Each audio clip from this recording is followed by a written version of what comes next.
Aí sim está o verdadeiro terremoto e a reestruturação, a reconfiguração da Constituição do e regiões projeto do autónomas PSD. também é outro ponto importante das regiões autónomas. Bem, aí o PSD até tem uma particularidade, porque não é apenas um projeto, mas há 3 projetos.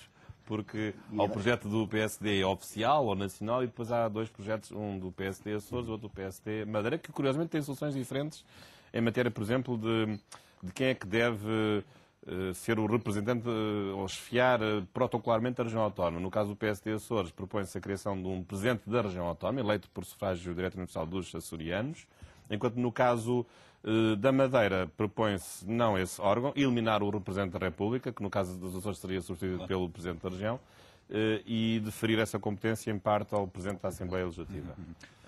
Deixa-me lançar aqui uma... Mas isso faz parte da riqueza própria que o PSD tem, que é também de dar a liberdade das suas estruturas regionais de apresentarem as suas ideias. Não sei, no caso do PS não foi isso que sucedeu, creio eu.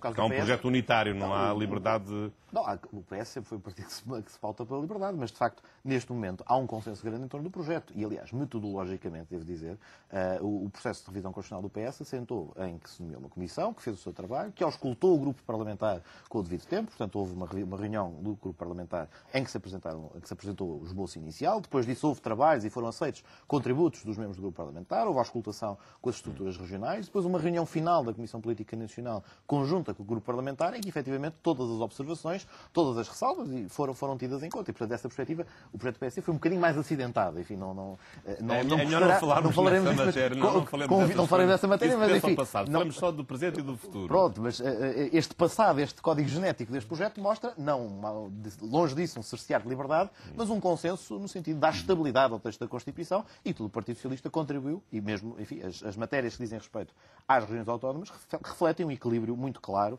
entre o que foram propostas defendidas, por exemplo, pelo PS Açores e aquilo que consta atualmente da proposta, que é, acima de tudo, equilibrado. Lançar aqui para o debate 2 propostas contidas na proposta de revisão constitucional do CDS-PP.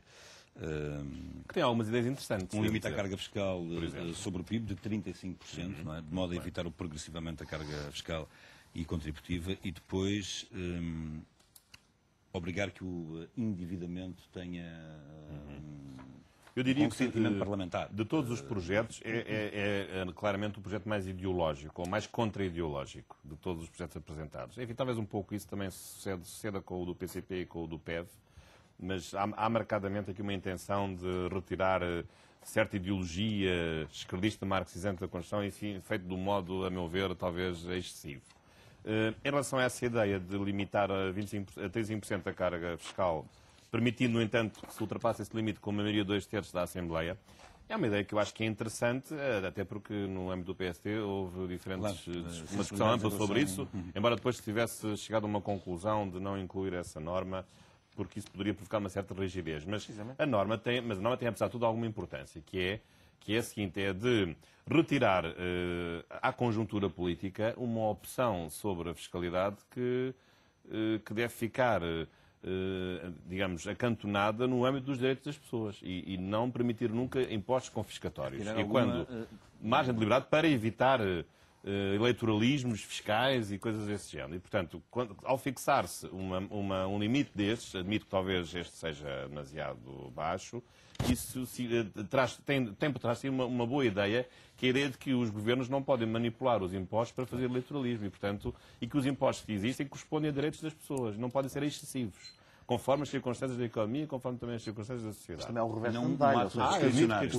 Os impostos também são fonte de financiamento de outros direitos fundamentais, nomeadamente direitos sociais e uma função redistributiva. E, portanto, eu aí, enfim, como o professor disse, no fundo, a questão essencial é da excessiva rigidez da proposta. Enfim, de princípio, discordo dela de uma perspectiva ideológica, mas desde logo, em termos de operatividade e uma solução para colocar na Constituição, ainda que se exija depois os 2/3 para ultrapassar, no fundo, enfim, é uma questão meramente de oportunidade. Porque, enfim, podia sempre ultrapassar com uma revisão constitucional, evita-se uma revisão constitucional, mas o standard de exigência é de tal ordem que, no fundo, significaria que em situações excepcionais, que até podem ser utilizadas para reconfigurar o modelo de Estado Social, que é uma discussão muito interessante, devíamos estar a ter neste momento e, portanto, poderia levar ao risco de, num determinado momento de dificuldade, não é possível aumentar a carga fiscal por necessidade, para suster a existência de determinados direitos sociais fundamentais. E depois não há como regressar, uma vez que ficou fechado no texto da Constituição, Constituição. Dessa perspectiva, enfim, há uma dupla discordância, se quisermos, da parte da nossa análise deste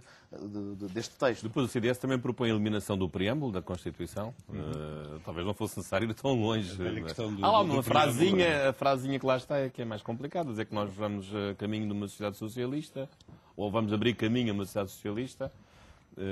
Não a socialista à maneira do Partido Socialista, mas aqui há outro socialismo que está em causa certamente neste preâmbulo. O professor Freitas Amaral, por exemplo, dizia que, como no Pacto MFA Partidos falava da via original para o socialismo, até para o CDS na altura isso era suscetível de ser aceito. Era um socialista portuguesa. Mas, enfim, o preâmbulo, no fundo, aí, o debate é meramente, enfim, é uma picardia ideológica, porque o preâmbulo hoje é unanimemente reconhecido como tendo valor histórico, valor simbólico, e, portanto, estar a reescrever o preâmbulo... É verdade, mas impressiona-me o preâmbulo porque um estrangeiro que lê a nossa Constituição começa a ler a Constituição, imagina um investidor. Começa a ler pelo preâmbulo, chega ao segundo parágrafo, abrir caminho a uma sociedade socialista, o investidor foge a 7 pés. Mas era um mau investidor se não acabasse de ler o texto da Constituição. Teria que fazer mas o que é isto? Mas isto é um país comunista. Nós estamos quase a ficar sem tempo, mas vamos lá lançar aqui os temas da divisão, não é? Da divisão. Da separação das águas. Porque senão nós fazemos já aqui um acordo de visão constitucional. Não é só o objetivo. Bom, claro que sim. Temas fraturantes, Pedro. Fraturantes, entre PS e PSD. O termo foi mal emprego, tem razão. De divergência profunda. O PSD está, de facto, a atacar o Estado Social. Efetivamente, hoje, a Constituição garante-nos um modelo de Estado Social e garante-nos, no quadro dos direitos sociais, e particularmente em 3 áreas-chave, que são aquelas que são objeto de uma mutação mais significativa, que são a saúde, a educação e mesmo a proteção no trabalho, mas também outras. Enfim, o setor cooperativo e social também tem uma diminuição clara no projeto, mesmo as tarefas que são cometidas ao Estado em sede de regulação da economia e desenvolvimento de determinadas políticas económicas, comercial, industrial, agrícola, etc. Portanto, claramente há uma revisitação completa do texto da Constituição e, manifestamente, se o projeto do PSD fosse aprovado, esta deixaria de ser a nossa Constituição de 76, com as características de equilíbrio a que chegou, enfim, fruto das sucessivas revisões constitucionais. E seria uma Constituição neoliberal?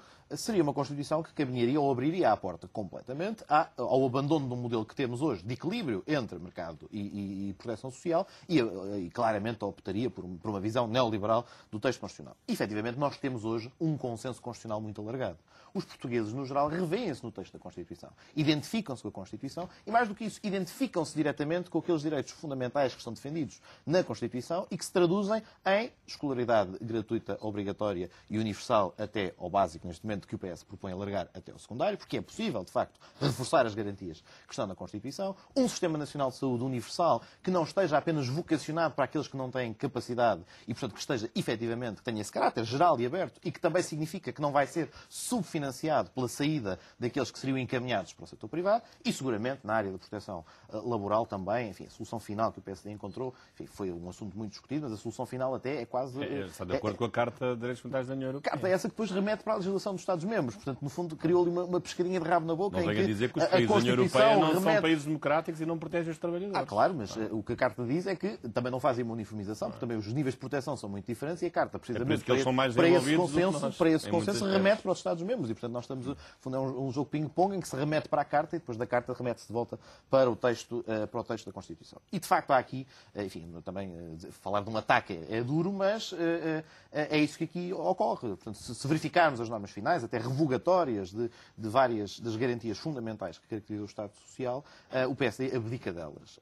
E abdica delas e é bom que seja claro quanto a isso, que, no fundo, tem uma visão de sociedade diferente, que não corresponde a esta que temos atualmente no texto da Constituição e, portanto, que está disposto a apresentar-se com este projeto e, portanto, que é um projeto de ruptura e um projeto de ruptura naquilo que, em meu entender, e eu acho que também no entender da maior parte dos portugueses, lhes diz mais diretamente respeito, que é o progresso que alcançámos nos últimos 36 anos.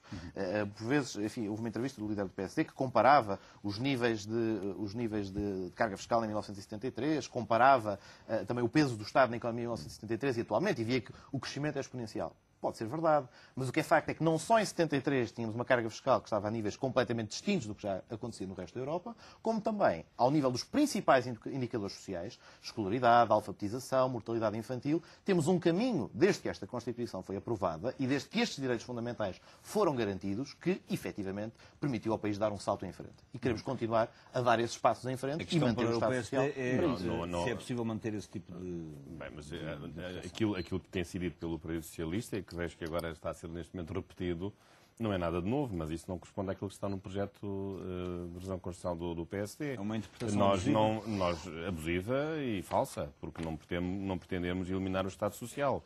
Pretendemos é resolver um conjunto de problemas que têm vindo a acentuar-se, que é o problema do financiamento do Sistema Nacional de Saúde ou do Sistema Público de Educação, com todos os problemas que nós estamos hoje a enfrentar, com professores que já não são contratados, mega agrupamentos que não fazem nenhum sentido, encaixotando alunos e professores em espaços maiores porque não há dinheiro para contratar mais professores, pessoas que já não são contratados, que são despedidos, ou a redução das comparticipações nos medicamentos, todos os dias estamos a assistir a isso, e, portanto, é preciso repensar o financiamento destes sistemas públicos, não destruí-los, mas repensá-los, e a única maneira que há é de introduzir justiça no momento do pagamento, quando o utente acede a esses serviços. E, portanto, o que se deve fazer é aqueles que têm menos recursos continuar a não pagar nada e aqueles que têm mais recursos pagarem algo mais por aquilo que nesse momento estão a usufruir, em compensação com os impostos que já foram pagos por todos, em função da sua declaração contributiva, de acordo com o critério de progressividade. E é disso que se trata, e trata-se de enfrentar um problema e de não acreditar que aquilo que a Constituição diz seja verdade, porque a Constituição diz que o Sistema Nacional de Saúde ou o Serviço Nacional de Saúde é atensamento gratuito e a educação é gratuita. Mas verdadeiramente não é gratuito porque ela já está a ser paga antes, através do dinheiro dos contribuintes. E, portanto, é preciso introduzir aqui uma nova justiça nesta distribuição e, sobretudo, também levar em consideração que a Constituição foi feita numa altura em que não havia nem saúde privada, nem educação privada. Praticamente não havia. E hoje a saúde que há em Portugal, 40%, é fornecida por estabelecimentos privados de saúde. E tem de haver aqui uma conciliação e também dar-nos a liberdade às pessoas de poderem escolher livremente se querem ter os seus filhos numa escola pública ou numa escola privada. Por exemplo, sabe que no ranking que agora saiu das escolas, nas primeiras 10 melhores escolas do país, 8 escolas são privadas, não são públicas. Todas as escolas que selecionam os seus alunos e que têm a potencialidade de só fazer isso. Só quem tem capacidade económica para frequentar uma escola privada. Acusar as escolas de elitismo, eu acho que isso é uma acusação. Em alguns casos, há escolas que efetivamente... Pelo menos genericamente assim é. Há escolas que são restritivas. Algumas escolas públicas tentam fazer isso. Há escolas privadas, mas a escola privada, desde logo e à partida, tem como princípio a possibilidade de selecionar os seus alunos. Mas, desde logo, há uma seleção, enfim, digamos, natural, por força da capacidade económica das famílias e, portanto, o ensino privado, dessa perspectiva de estar aberto, de ser universal, de garantir igualdade de oportunidades, que é isso que é criado através do sistema de ensino. Não tem em causa. Mas é isso que fica em causa, porque desaparece a garantia, no projeto de revisão constitucional do PSD, desaparece a garantia de que existe uma rede de estabelecimentos públicos de ensino. Nós mantemos a frase, continuamos a manter a ideia de Serviço Nacional de Saúde. Por exemplo, o CDS até apaga o Serviço Nacional de Saúde, agora fala em Sistema Nacional de Saúde, por exemplo, aí o CDS vai muito mais longe no sentido da liberação e da privatização do próprio sistema, mas nós mantemos não só o conceito de Serviço Nacional de Saúde, como também mantemos o acesso genérico, universal para todos. A universalidade e a generalidade dos cuidados que são prestados. O que vai reduzir a qualidade do serviço prestado. Hoje o Serviço Nacional de Saúde... O que reduz a qualidade são os maus governos que reduzem a qualidade dos estabelecimentos. A Constituição foi criada no momento em que não havia saúde privada. Eu permito-me discordar. A Constituição foi criada e foi escrita no momento em que não havia saúde pública. Em que não havia um Serviço Nacional de Saúde que assegurasse as condições mínimas e essenciais à população e que, efetivamente, existe num contexto, a Constituição surge num contexto em que havia uma carência significativa. E os resultados estão à vista. E os resultados são, efetivamente, não só os resultados financeiros, das dificuldades de gestão, mas manifestamente os resultados da progressão que isto alcançou ao longo dos tempos. Não quero também afirmar que agora o Serviço de Saúde é só uma conquista do PS. Quer dizer, o PSD não teve nada a ver com a construção e a consolidação do Sistema de Saúde. Honra a quem é dada, e o PSD votou favoravelmente a Constituição, mas também louro a quem o merece, e o Serviço Nacional de Saúde foi criado pela mão do governo do Partido Socialista, e pelo Dr. António Arnaud, e tem vindo a ser gerido por todos os e governos. Os ministros do PSD não tiveram nada a ver da saúde, não tiveram nada a ver com o Serviço Nacional de Saúde. Isso não está tudo em causa. O que está em causa é o que aconteceria ao Serviço Nacional de Saúde se optasse por um modelo em que desaparece o caráter que hoje existe da universalidade e se cria um Serviço Nacional de Saúde. Isso está escrito no nosso projeto, mantemos a universalidade. Os termos em que é referido. Mas temos aqui uma avaliação diferente. Em caso nenhum é recusado por insuficiência de meios económicos. Ou seja, um serviço assistencialista apenas para aqueles que não têm capacidade de se dirigir a um serviço privado e que, portanto, seria necessariamente um serviço subfinanciado com o êxodo daqueles que, perante, sem uma ou outra alternativa, acabariam por ir saúde privada. Há algum êxodo? Há algum problema? Haver saúde privada, num contexto em que está garantida a população que dela necessita, e não é só por insuficiência de meios económicos, é que garantir saúde de qualidade, isso só se consegue alcançar com a rede de proteção como a que hoje ainda temos. O debate está a ser bastante interessante, mas temos que terminar. Pedro Alves, Bacelar Gouveia, muito obrigado pela vossa presença neste Enfoque. Até uma próxima oportunidade.